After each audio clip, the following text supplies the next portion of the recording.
Rĩrĩ ũcenjia wa mũtugo wa rĩera na marĩa matũrigicĩirie ũrathiĩ na mbere, aikari a Kerio nĩ magĩte na hahu kuona gĩkĩ nĩ gĩcigo kĩmwe kĩa iria ciamũkagĩra mbura nini na kũrĩa maroraga mahiũ mao igũrũ na marĩa macokete kũiywo kumana na haro cia mĩhaka na wagi wa mĩgũnda. Shida ya migoro nja shida hapa.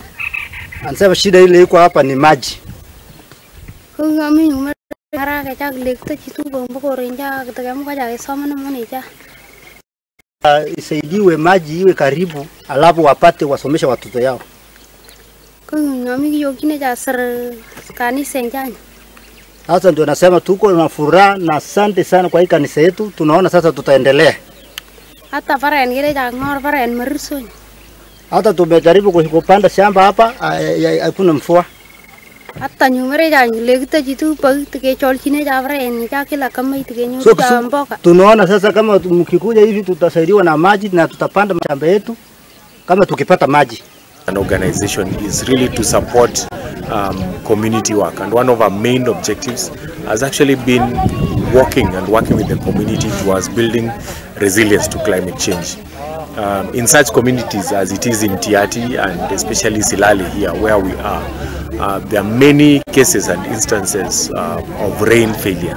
So you find people who have tried to adopt alternative livelihoods, for example like farming, and because of farming that is dependent on rain, we find that there is a lot of loss even in their farms. And so one of our goals is really adaptation to climate change, where we support work around water harvesting.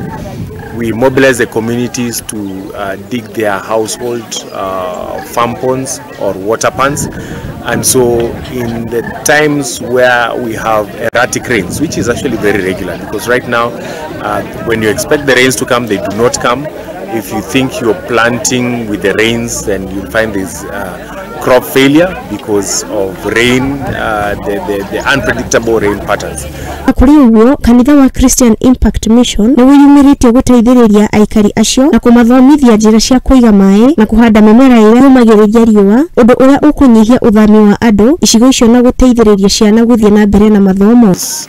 Adversely affected the Baringo and especially more especially the Pokot, the Tiati now region. This is a region that has been adversely affected their livelihood, and as a result, all social structures have been affected, like schools, because of migration looking for pasture. CIM has come up with a